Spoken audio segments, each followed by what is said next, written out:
On Tuesday, I was invited down to the IMAX at Leicester Square, London for an early media viewing of the F1 movie. And here's my review of it as a proper, real, die-hard Formula 1 fan. Can us hardcore nerds really enjoy the Hollywoodification of the sport we love? Well, my name's Tommo. Let's talk about it.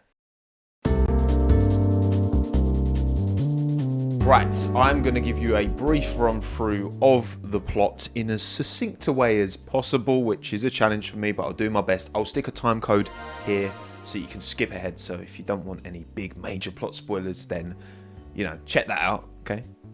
You ready? So Sonny Hayes, played by Brad Pitt, is a ex-Formula 1 driver who was more prominent in the early 90s, had a big shunt when racing kind of wheel-to-wheel with Ayrton Senna. Found himself out of the sport, but since has been bouncing around different motorsport disciplines, now finds himself in his 50s, has a pretty destructive gambling habit, many divorces behind him, and lives out of his van. He had his shot at the top, it went wrong, and since has become a journeyman. The film starts with him, though, participating in the Daytona 24 Hours driving a Porsche GT3. He's basically the old experienced head within that team, because endurance racing has multiple drivers, and they win in big parts thanks to Sonny's contribution. The team want to continue with Sonny, but he's not interested. He considers that dragon slain, so buggers off. And that's where at an old laundromat he bumps into his old mate Ruben Cervantes, played by Javier Bardem, who was his teammate back in the day in the early 90s when Sonny was in Formula 1. And now Ruben owns his own F1 team, or is at least part of the board on an F1 team called Apex GP. A team in their third season of Formula 1 to date with 0 points, 0 wins to their name. And basically the main antagonist in this movie is, well, the board of the team, which is represented by Peter Banning, played by Tobias Menzies. Essentially, the deal is if in the first 3 seasons of the team's existence they don't win a single race, then the entire team's up for sale, and basically the assumption is everyone loses their jobs. And with 9 races to go and a new upgrade coming onto the car, Ruben's desperate and wants to chuck Sonny in for the rest of the season. He takes a bit of convincing, but then Sonny's like, alright. He turns up at Silverstone, unbeknownst to team principal Kasper Smolinski, played by Kim Bodina, and the rest of the team for that matter, because there's been a lot of drivers having a pop at that seat and none of them interested Sonny's number 8. And this is where we're first introduced to Joshua Pierce, played by Damson Idris, the young rookie who is definitely going to be in that other seat alongside whoever wants to take it. Obviously their egos clash straight away, but Sonny says if I can get within 1 second of Joshua around a lap of Silverstone, sweet. If not, I'll do one. Sonny jumps in the car, a couple of messy laps, but then finally puts a decent one in, crashes over the finish line in the final corner at Silverstone, but he does get it done. Just is within a second, and that's it. The team are convinced Sonny is in the car for the remainder of the season, and we see those 9 races play out. Now Sonny continually asks for weird strategies, pulls some pretty out there things in the car. He asks for the car to be built for combat, which that word, I don't like that word anymore, not after this movie. He saves Joshua from a blazing inferno crash in Monza, crashes himself heavily in Vegas, and then wins the season finale in Abu Dhabi, which means the team can't be sold. Ruben's happy, the team's happy, Peter the bad is sad. Time to celebrate, but not for Sonny, because just like after the Daytona 24, he considers this dragon slain and buggers off to race Baja in the desert. End. Okay, welcome back if you skipped ahead. Now let's talk about this plot. What did I think of it? There were things in there that I thought would bother me that didn't, but also kind of vice versa. I mean, Brad Pitt's almost 60 in real life and he's playing a driver in his early 50s, but to be fair, that didn't really jar me too much. I think, we've seen Kimi, of course, Fernando, most recently, be long into their 40s and still competitive. It's very far-fetched to pluck someone out of Daytona 24 in their early 50s and be competitive at the top of Formula 1, but it's not like distractingly far-fetched, Brad does look good for his age, although his character is meant to be carrying injuries from that early crash in the 90s, bad injuries. So again, it's out there, but I'm not going to get hung up on that at all. Now, having the board represented by Peter as the kind of bad guy in all this, it's not particularly compelling for me as a narrative, Most of the plot is based off of, just the assumption that everyone's going to lose their job when new management comes in, and like everyone, they will clean house completely, which isn't realistic, but also it's not really contextualized at all. Like we see at Abu Dhabi, Peter schmoozing these potential new buyers, but they don't seem to be that evil, you know. I don't know, it didn't really strike me as a strong anti-hero. Like maybe if they'd have included through the movie, I don't know, telly shots of these potential new buyers with the new drivers that they'd bring in and the new team principal and the new mechanics, I don't know, like just to show us, all right, these are the people who are actually going to take everyone's jobs if they don't get a win, and give us something to be like, yeah, boo to you, like go Apex, you know what I mean? Like there wasn't really any of that at all. Now, crashes were a big part of the movie. Of course, they were always going to be. It draws people in. And actually, I think all of the crashes in the movie were pretty well executed, and knowing what can happen in motorsport, not that unrealistic. Yes, of course, operating at the extremes, the crash that Joshua has where he launches Peroni style in Monza and then explodes Grosjean style, it's on the extreme end, but we know it can happen. Even Sonny's big crash in Vegas, reminiscent of one that Lance Stroll had in qualifying in Singapore for me. A big one, a scary one, into concrete. Now, how quickly the team introduced an upgrade to go from at the back to fighting at the top of the midfield and towards the front, again, might seem a bit far-fetched, but McLaren have proven it can be done. You can move from lower mid-table mediocrity to race winning in an upgrade like that. The movie presented it as a floor upgrade, which I think was a good thing to focus on. They had some shots. They had to present it in a much more diluted, simplified way. But of course they did. This is a Hollywood movie, right? This is not a documentary. And honestly, I think they handled that part of things and explained it pretty well. I guess just generally looking at the plot, I do think they played it a bit safer than I would have liked. I understand why. This is their first go at it. Old guy getting retribution, young upstart fighting against him. Like, they start hating each other, but then they put aside their differences and work it out and then work together to win in the end. Like, cool, okay, sick. Hollywood, yeah, fine. I think just throughout I would have loved to have seen something a bit more real, a bit more gritty. We know hard-hitting films can succeed and can thrive, and for a racing movie, I feel almost like Rush was a bit more on that gritty, hard, real side from a plot point of view, from a character point of view, which we'll get into the characters. Just generally, there was a lot of comic relief in there, which, you know, you're allowed to laugh, of course, right? But if they do an F1.2, I guess, F1 V2, whatever they'd call it, I do hope they go through a more authentic type of plot line, because there's plenty of drama in F1, you know? There's already enough drama in there. Look, I am a diehard, hardcore, lifelong F1 fan. I'm going to nitpick. I think the plot for me, probably the weakest part. It's a kind of 6 out of 10. Not bad, but not especially good either.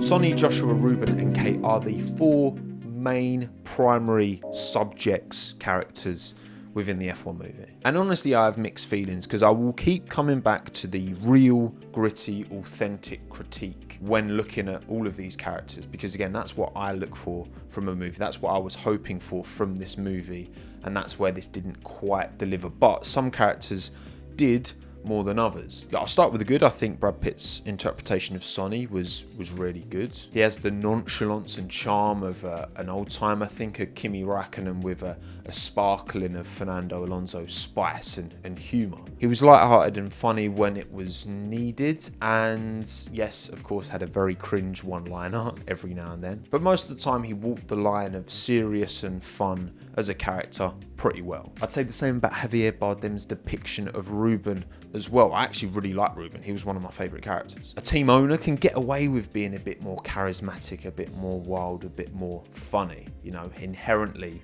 built into that. Think, you know, Vijay Mallya, think, I don't know, Bernie Ecclestone, think Lawrence Stroll. We've had plenty and will continue to have plenty of Formula One owners who are a bit different in the best possible way, of course, and that just naturally aligns with the route that they chose to go down, with the feel of the movie, where it is that little bit more light-hearted, which again, I understand it's the safe choice. I get it, and I think Ruben was great. But actually, talking to my favourites, it's a toss-up between Ruben and Kate for me. Kerry Condon played Kate as this kind of strategic, technical director, I guess, kind of hybrid role. And I think created a character that was really likable, really warm, and had a lot of depth to her as well. Look, knowing that inevitably that was going to be the love dynamic between Sonny and Kate was, you know, a bit, oh God, could you have not done something a little bit more different than just, oh, most senior woman, let's put her with Brad Pitt. Like, come on. But what I would say is that,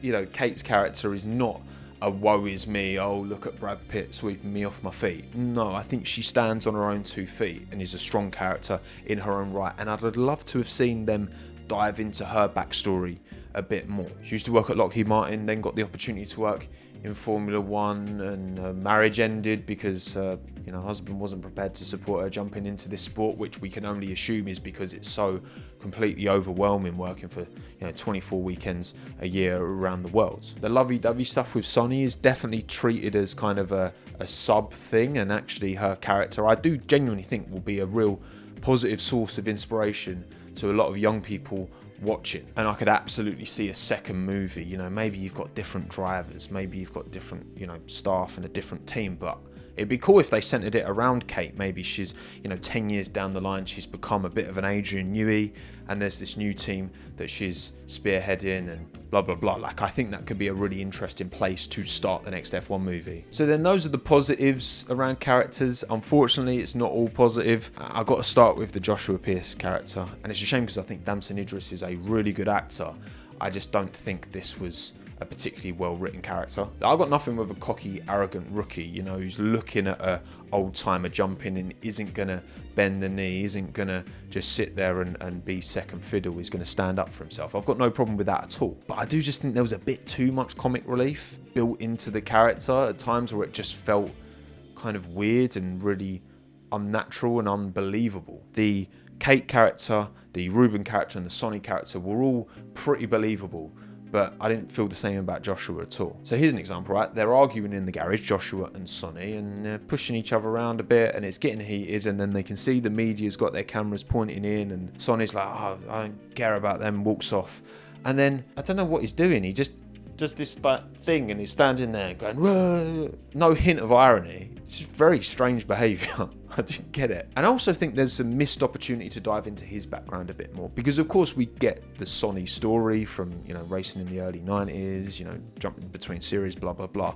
But I think Joshua's story is just as compelling and interesting. Like, we know their dads both died when they were 13, but other than that, we don't really know anything about Joshua's history coming into the sport. He lives in a nice looking flat in Shoreditch, and his mum comes around every now and then to cook for him. But like, what was his way up through the karting ladder? Did he struggle financially in the same way that, say, a Lewis Hamilton or Esteban Ocon did? It's certainly implied he's not a kid who's come from big money, big wealth, and he talks about, how he's had to fight so hard to get here. But then without contextualizing how this fight actually looked and giving us something, I just found it really hard to connect with the character. I also didn't love the depiction of the mechanics and the broader crew. They kind of just felt like actors. I think the intensity of these jobs was missed. And look, I'm not asking to flesh out the nuances of every single one of these kind of side characters, but just make them feel like they're actual pit crew. It just felt too polished, almost, in a way. These are gritty, real, intense, unglamorous jobs, and that was not reflected really at all for me in the movie. I just think the acting in general was a bit too on the slapstick side, a bit too funny, a bit too safe, and where the on-track stuff with the amazing camera work, which we'll get into, was so real, so gritty, so intense, it really felt like you were in the car. The acting outside of that really contrasted a bit too much for me. I would have loved to have seen that approached in the same kind of way. In my opinion, there is a better middle ground. Again, I understand why they played it safe. For me, I'm giving it like a 7 out of 10 in terms of characters. There were ones that I really liked that they definitely should use for the sequel that we hopefully get, because I hope there is a sequel. It was fine. They could have done better, in my opinion. Now, this is a big one, how the film actually looks. And I'll start with my main critique. The presentation, whether it be of the Apex car, the staff, the garage, was all a bit too clean and clinical and prim and proper and didn't feel real to me. Now, maybe you can argue they've gone down the Ron Dennis approach, right? Where he was super on it in terms of the details, making sure everything was clean and to a standard, okay? Maybe. But especially in this budget cap era, and you look around most teams, it's an intense place to be, a Formula One garage. And we didn't really get that sense of intensity. It just all felt like a bit of a stage. Like, just have a bit of dirt on their shirts or something. Just have a bit of sweat coming down the mechanics' faces when they're coming in for a pit stop. I don't know. We just didn't really get that feeling of the intensity within the garage. We got all of that feeling in the cars, but none of it out of it. But beyond that, I've got to say, going and seeing this movie at an IMAX as well. I'd never been to an IMAX before, where the seats kind of shake and there's that real sense of reverberation. The screen kind of curves to you. It was genuinely incredible. But I have to give the visual section a 10 out of 10, even though I've got critiques. Like, giving it a 9 does not do it justice. It was so good. The onboard shots were unbelievable. The sense of speed, the way the cameras spin around, like, that's what they build this film on big time, didn't they? They didn't talk about the plot massively. It was all about, we've got 15 cameras on these cars that they can spin, all this new technology. It's like super technologically impressive, and it comes across on the screen. That's the thing. It's not just for show. Like, it really does deliver the most visceral Formula One experience, way more than what you see on the telly, especially, again, if you go to an IMAX. That's as close as any of us are going to get to that real feeling and sensation of being in a Formula One car and driving it. Like, it was so good. And I think the real F1 broadcast will learn a lot. I hope that this technology, anything they've pioneered on it, will find its way to trickle down, because the more that they can do, the F1 broadcaster, to bring that kind of feeling into your living room, right? It's never gonna, you're not got an IMAX in your living room, of course not, but they can definitely improve things.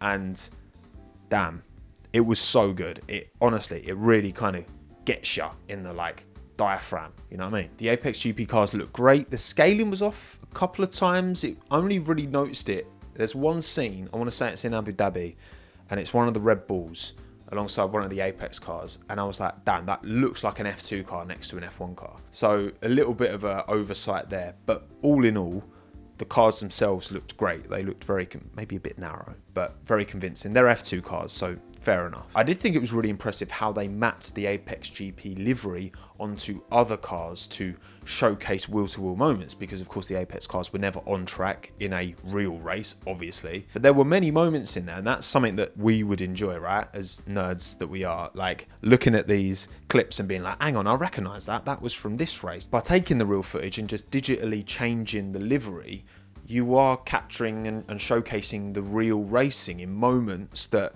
to you and I, we will recognise. And sure, if you go over it with a super fine tooth comb, you'd find, glitches, and it wouldn't be 100% in terms of the mapping, but it looks plenty good enough for it to not be distracting really at any point. The only time they did in real life have the Apex cars fighting with others was in Abu Dhabi. They had a couple of the Apex cars with, I want to say, Charles Leclerc's Ferrari and George Russell's Mercedes. But like, for example, they used Mexico 2023, which was great at the start because Checo had his big dramatic crash, which kind of added to the background noise going on. But then do you remember lap 40 of that race, Lewis Hamilton overtook Charles Leclerc on the inside into turn 1, hit a little bit of grass as well, which makes that a bit more memorable. They used that clip, but they just swapped out Lewis for one of the Apex cars. And I think it looks real. And when I saw that, I was like, I remember that one. It was really well done. Really well done for me. And the thing is, it wasn't even the F1 cars that just looked amazing. The Porsche at Daytona at the very start was fantastic. Arguably even better. But I think I know why. Because the first bit of onboard footage we get is in the Porsche, it does kind of set you up, and it's really impressive, again, at the IMAX. I wasn't super, I need to go see it at the IMAX. And then I got the invite last minute and, okay, let's do it. I think it adds a new sensory way of taking in this movie. You can see it's been shot specifically for that. But if they had led with maybe like a flash forward to some of the F1 racing, like 10-15 seconds of just no dialogue, just wheel-to-wheel action, that first initial, wow, like this is so sick. It feels like you're really in the car. It feels like you're really in a Porsche, not in an F1 car, and this is the F1 movie. I just think if they'd have had that flash forward, that would have been the better way of doing it to really get that sensation, that initial first sensation, that first impression that you can only get once. Oh, and also regarding IMAX, I would definitely say try and get towards the back in middle. Me and Ham were on the right, down a bit, and there were times where, because the screen's so big and you're at an angle, it was a little bit disorienting. It didn't ruin it at all, but I just think the prime way, even if it costs a bit more, to sit in the middle, get a prime spot, because I think you're really going to get value for money for it, you know.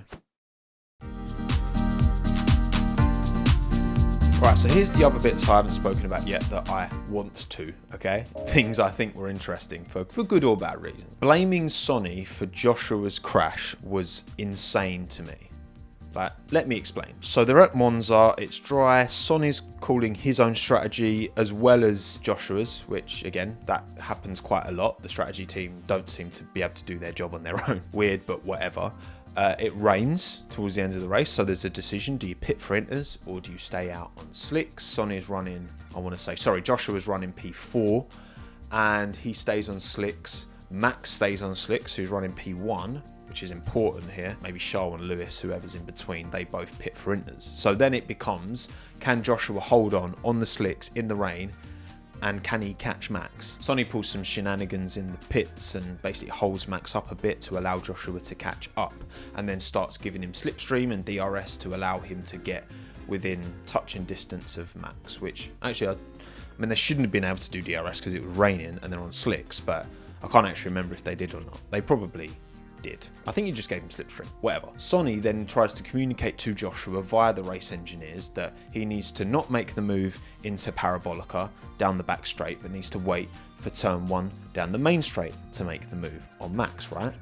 Sensible, makes sense, but in his rookie, youthful arrogance decides, I'm going to go around the outside of Max into Parabolica in the wet, both of us on slick tyres. And what happens? The Peroni crash. The Grosjean explosion. Sonny sees all this go on, pulls over his car, jumps out, grabs a fire extinguisher from a marshal, gives it a little spray, jumps in, grabs Joshua, pulls him out of the car, saves his life. What a hero, right? Wrong, apparently, according to the movie. Joshua's mum blames Sonny because she's like, well, you shouldn't have been on slick tyres, that was your call, even though he's not a strategist, but whatever. I can forgive that when like her son's laying in hospital, you know. Okay, but then it cuts to a media session where Sonny's getting roasted by Will Buxton included, basically being like, well, that was dangerous for you to say that Joshua should have stayed out on slick tyres. Like, blaming the driver who dragged him out of the burning inferno because he said you should stay on slick tyres, even though he said don't make the move into Parabolica.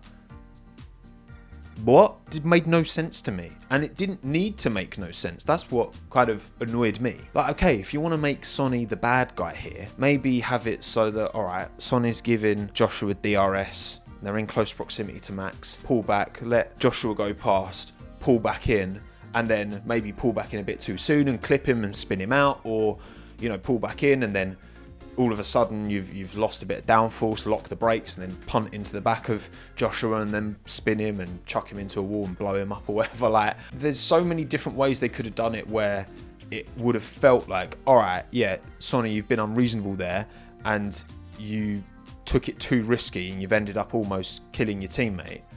Like, they could have done that. That for me was really off-putting. I didn't like that. They could have came to the same story conclusion with an equally exciting bit of drama that actually made sense. Anyway, the cameos were really good. Excellent nuggets for us hardcore fans. My favourite was Fernando Alonso with Sonny in the media pen, actually. Sonny's giving his little interview and Fernando comes on, taps him, gives him a little... That felt very authentic and very real. I'm pretty sure that actually was. I don't think they were expecting Fernando to do that, but they did and they left it in. And I'm glad they did, because you get that all the time. You know, drivers interrupting other drivers' interviews to say congratulations, whatever. So that was cool. Toto, Stefano, Zach, Fred all had their moments. Lewis at the end was kind of the silent antagonist against Joshua, which was kind of funny because like Lewis is looking over at Joshua. Joshua's then looking back, being like, all right, yeah. Lewis doesn't say anything. He's almost like the nameless character, not nameless, voiceless character in like a video game, you know what I mean? Like in Elder Scrolls or Pokemon or something. And especially knowing Lewis was a producer in this movie, and spoiler alert, in the Abu Dhabi finale, he takes out both Sonny and Joshua, which I'm like, Lewis, these guys aren't Alex Albon. Calm down, mate. I've not forgotten. Oh god, yeah, and I've got to mention the whole combat thing. Combat. Oh my god, combat. This word has been, it's like the word mega. I hate the word mega, and I hate the word combat now. When we saw the trailer come out where, you know, well, I'll play the trailer now. We need to build our car for combat. How am I supposed to make that safe? I knew that'd be cringe, and I actually forgot about this scene until I went and saw the movie, and then we saw the scene, and I was like, it made me feel cold inside. But it's Hollywood, right? And all right, they've had the cringe scene, move on. Well, they couldn't move on, could they? Because then they're in like the briefing room, and then for some reason, I keep trying to call him Brad, Sonny's race engineer starts going, combat, and then everyone starts going, combat, and then everyone like in the garage starts going, combat, and everyone back at base, you know, in wherever they are, probably Milton Keynes, start going combat, and it's like, stop.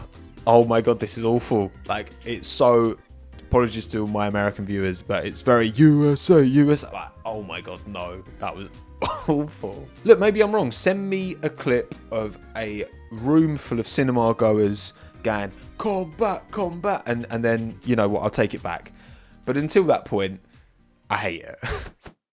All in all, I really enjoyed the movie. It was really good. Couldn't recommend the IMAX experience more because I just really think that added to it. If you can't get to an IMAX, just, you know, turn all the lights off and crank up the bass so that you can really feel it, you know. And for a 2-hour 35 movie, it did not drag at all for me, which I think is pretty impressive. That was the quickest 2.5 hours of my life. I'm going to give the movie as an overall rating out of 10. I'm going to give it an 8. I think it's really good. I think you should watch it. Die-hard F1 fan, new F1 fan, give it a go. I think it's going to do wonders for bringing people in, just like DTS did. And it gets a lot of the things that DTS gets wrong right. I think it is more representative in terms of the wheel to wheel, but there's a few where you're like, there's a car on the inside and it cuts to another shot and that car's disappeared. Like, it's not perfect. It's not distracting in the same way that it can be in Drive to Survive sometimes, in my opinion anyway. It's not as distracting. And I just really like how it preserves that 2023 moment in time. You get some really good Perez wheel-to-wheel battles. He's in a couple of shindigs with the Apex cars. It also preserves Joe's terrible start at the 23 Hungarian Grand Prix, where he had a great qualifying and then just bogged down. And then it also preserves the crash at the back, which is kind of cool, where the Alpines both went into each other again. And like I said earlier, I just really hope a lot of this technology trickles its way into the normal F1 broadcast, because it looked so good. Have you seen the movie yourself yet? Well, if you have, let me know your review in the comments down below. Drop a like if you enjoyed this video. My name's Tommo. Thanks again. Have a good one. Ta-da.